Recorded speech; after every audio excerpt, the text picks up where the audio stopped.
The day Vivian Okafor walked into Heron Ridge Memorial Hospital wearing a pair of scuffed running shoes and carrying a paper coffee cup from the Tim Hortons down the block, nobody gave her a second glance.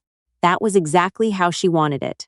The registration desk at Heron Ridge was staffed by a volunteer named Patrice, a retired schoolteacher from Sudbury who wore reading glasses on a beaded chain and knew everyone in the building by name. When Vivian handed over her new employee paperwork, Patrice glanced at the title line, raised both eyebrows slightly, and said, "Nursing assistant. Second floor, medical ward. You'll want to check in with charge nurse before 9. Then she handed back the folder and reached for her phone. Vivian said thank you, picked up her bag, and took the stairs. She did not take the elevator because she had learned a long time ago to map every exit before she trusted any room. Heron Ridge sat on the edge of Kelowna in the Okanagan, at the point where the city gave way to orchards and the smell of dry pine drifted down from the hillsides every evening. It had been built in 1962 as a community hospital, expanded twice, and had spent the last 40 years earning a quiet, dependable reputation as the kind of place where people in the valley came when they were frightened and needed someone to be steady. The staff knew each other's children.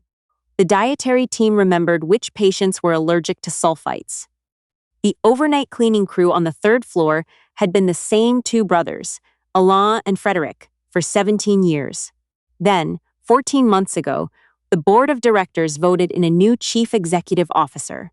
His name was Conrad Wellesley, and he arrived from a private equity firm in Calgary that specialized in what the firm's own brochures called operational restructuring in healthcare-adjacent environments. He was 44, broad-shouldered, had a firm handshake and a confident way of standing in the center of every room, and he had never in his entire professional life held a clinical license of any kind. He did not think this was a problem. He thought it was, in fact, an advantage. Healthcare is a business, he told the assembled department heads at his first all-staff address 3 days after he arrived. He was standing at the podium in the hospital's main conference room, which he had already redecorated with a framed print of a mountain landscape and a small bronze sculpture of an eagle that he'd brought from his previous office. And businesses that don't run efficiently don't survive to serve anyone.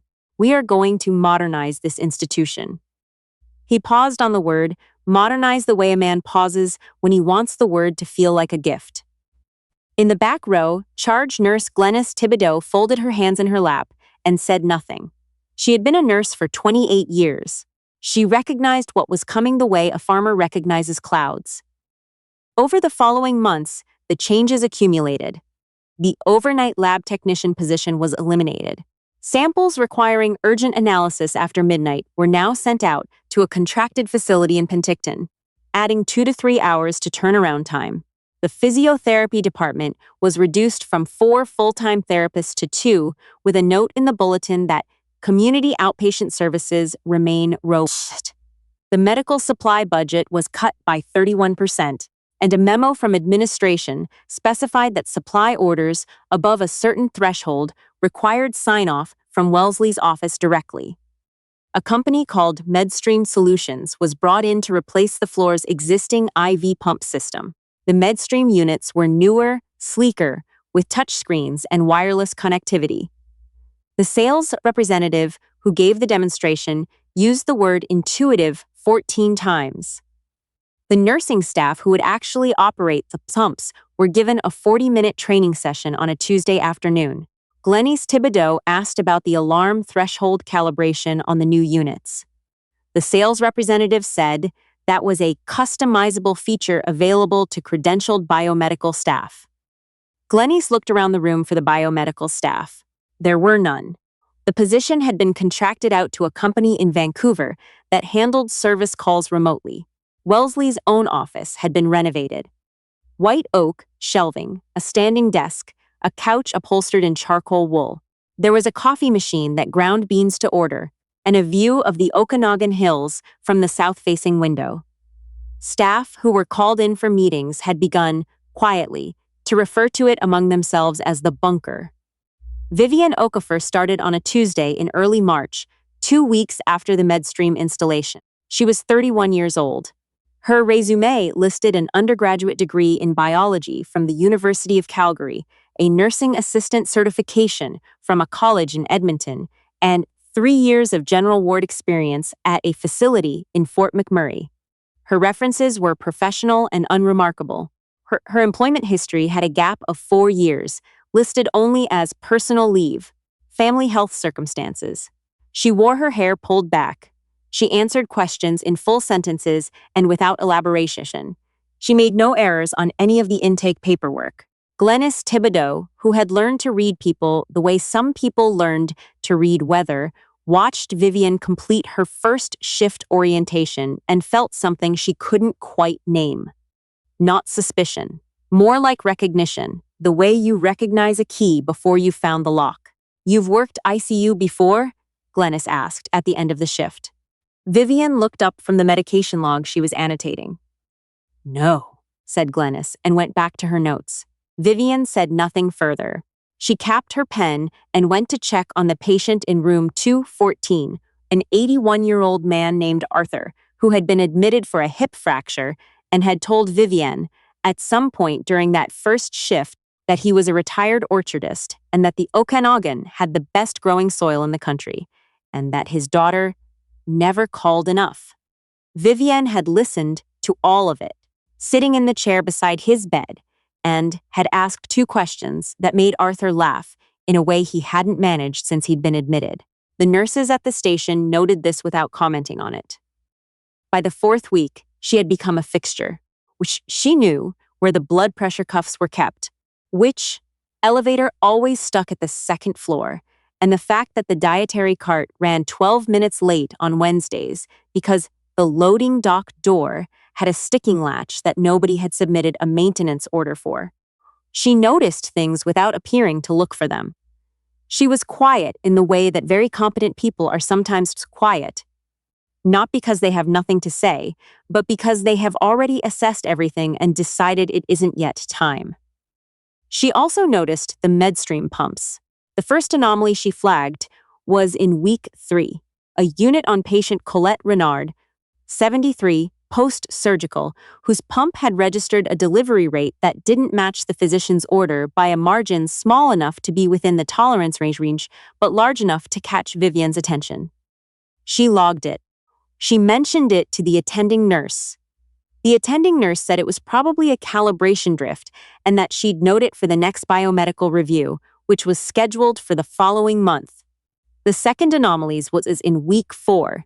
A different pump, room 208, a different patient, the same type of drift. Vivian documented it again. This time, she also photographed the screen with her personal phone, which she was not technically supposed to do, and she noted the pump's serial number in her own notebook, which she kept in her locker. She said nothing more to anyone about it. Not yet. What nobody at Heron Ridge knew about Vivian Okafor was that during those 4 years of family health circumstances, she had been serving with the Canadian Armed Forces as a medical officer attached to a forward surgical unit. She had completed 2 operational tours, one in Latvia as part of a NATO mission, and one in a posting she was not at liberty to discuss in any specific detail. She had performed emergency surgical assists in field conditions. She had triaged mass casualty events. She had once maintained a patient's airway in the back of a moving vehicle on a road that wasn't on any civilian map. She had come home from all of that, quietly, to Kelowna, where her grandmother lived in a small house near the lake. She had spent 6 months mostly sleeping and going on long morning runs along the waterfront and eating her grandmother's jollof rice. And then she had decided she needed to go back to work somewhere, doing something, and she had thought about a lot of options and finally decided on this. She had not told anyone at Heron Ridge any of this, because no one had asked, and because people like Conrad Wellesley never asked. The crisis happened on a Thursday evening in early April. The weather outside had turned. A late cold snap, sleet on the windows, the car park lights haloed in gray mist. The ward was 3 patients above comfortable capacity because 2 rooms on the medical floor were under a maintenance hold following a ceiling repair, and nobody from administration had approved the necessary overtime to fully staff the admitted overflow. The patient's name was Harold Asante. He was 67 years old and had been admitted for a pulmonary embolism, a blood clot in his lung, for which he was receiving anticoagulant therapy via the Medstream IV pump. His daughter, a woman named Stephanie, had driven up from Summerland and was sitting in the chair beside his bed, reading a paperback novel with the kind of concentrated calm that means you are not calm at all. At 7:42 p.m., Vivienne passed Harold Asante's room on a routine round. She glanced at the pump. The touchscreen display showed a green indicator and a delivery rate that appeared correct. She stopped. Something was wrong. She didn't know yet exactly what. It was the same feeling she'd had twice before, the feeling of a detail that was present but misaligned. She stepped into the room. She looked at Harold's face, his color, the set of his breathing. She looked at the IV line. She looked at the pump display again. The number was right. The color was right. But the pumps was silent in a way it shouldn't have been. She touched the casing. She looked at the connection between the line and the port. Then she looked at the pump from the back. The reservoir was not decreasing. The pump was displaying a delivery rate. The pump was not delivering anything. The Medstream unit had stalled. Not crashed, not alarmed, just quietly stopped dispensing medication while the screen continued to show a normal operation status. The wireless connectivity log would later show that the unit had experienced a firmware conflict at 6:58 p.m. and had entered what the service documentation would describe as a passive suspension state, which meant it stopped functioning without triggering any of the auditory or visual alarms that would have indicated a problem. Harold Asante had been without his anticoagulant for 44 minutes. Vivienne did not panic. She also did not wait for permission. She called out to the nursing station in a voice that was calm and direct, and carried in the way that voices carry when the person speaking has had training in exactly this kind of situation. She told the attending nurse the room number and the patient name and what she had found. She said she needed the on-call physician immediately and a replacement pump and a manual line check, and she said all of this in the order of priority it needed to happen, not in the order it was most comfortable to say. Stephanie Asante looked up from her novel. "Is my father all right?" she asked. "We're taking care of something right now," Vivienne said, and her voice had a quality that made Stephanie believe her. Not because it was reassuring, but because it was factual. "I need you to stay right here." The on-call physician arrived in 4 minutes. He was a young resident named Dr. Patel who had been on for 11 hours and who arrived at a controlled jog and then stopped just inside the door because Vivienne had already done the preliminary assessment, already pulled the failed pump, already established a manual drip rate to bridge the gap, and was standing beside the bed, holding the patient's chart open to the relevant page. Dr. Patel looked at what she'd set up. He looked at her. He said, "Are you a nurse?" "Nursing assistant," Vivienne said. "Second floor." He nodded slowly, took the chart, and went to work. Harold Asante was monitored through the night. He did not develop additional complications. By morning, his readings were stable. His daughter stayed the entire night, sleeping in the recliner the night nurse brought in. And, at some point around 3 a.m., she came to the nursing station and asked which one of them had been first in the room. And when the nurse on duty pointed toward where Vivienne was charting, Stephanie Asante walked over and said only, "Thank you," in a way that didn't need anything added to it. Vivienne filed a formal incident report that night. She documented the pump serial number, the firmware version, the timestamp of the stall, the gap in medication delivery, and the manual intervention. She attached her personal notebook photographs of the serial numbers, SIMs, from the 3 previous anomalies she had logged. She sent the report to Glenys Thibodeau, and because the incident involved a capital equipment failure, to the Director of Patient Safety, whose name was Janet Moreau and who had been quietly compiling a file of her own for the past 2 months. She did not send it to Conrad Wellesley. She did not need to. By the following morning, Janet Moreau had already forwarded the incident report to the health authorities of British Columbia. The provincial body responsible for hospital facility oversight, along with a covering letter that referenced 4 prior flagged anomalies on the same Medstream model, and a note that the standard biomedical review protocol had not been completed at time of installation due to a staffing gap created by an administrative restructuring decision in January.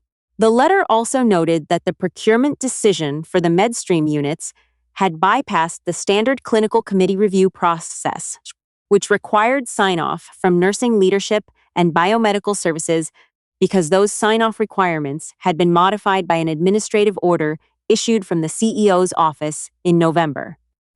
Janet Moreau had been director of patient safety for 11 years. She did not use words like allegedly when she had documentation. What followed was not fast, because institutional accountability rarely is, but it was thorough. The health authorities dispatched an inspection team within 48 hours. They arrived on a Monday morning in 2 vehicles, 4 people with lanyards and clipboards, and an air of careful professionalism that made the front desk volunteer, Patrice, go very quiet and start making phone calls. The inspection team went to the 4th floor, where Conrad Wellesley's white oak office was, and they were shown in by his assistant, who had also gone very quiet. The inspection ran for 3 days. The team reviewed procurement records, staffing decisions, budget modifications, and the installation documentation for the Medstream units. They interviewed 11 members of staff. They asked Vivienne Okafor to walk them through the April 4th incident in detail. And she did, clearly and without embellishment, sitting across a table from 2 inspectors with a glass of water she didn't drink. One of the inspectors asked her how she had noticed the pump stall when the display was showing normal operation. Vivienne was quiet for a moment. Then she said, "I've seen equipment fail before. When something is wrong, there's a quality of stillness that isn't right. The machine was too quiet." The inspector wrote something in his notebook. The inspection concluded on a Wednesday. The preliminary findings were not shared publicly, but a letter was delivered to the hospital board of directors that afternoon, and within 2 hours of that letter's arrival, Conrad Wellesley's assistant sent a brief email to the department heads, informing them that Mr. Wellesley would be taking a leave of absence effective immediately, and that the board's interim chair would assume operational oversight pending further review. By Thursday, the board had engaged an independent auditor.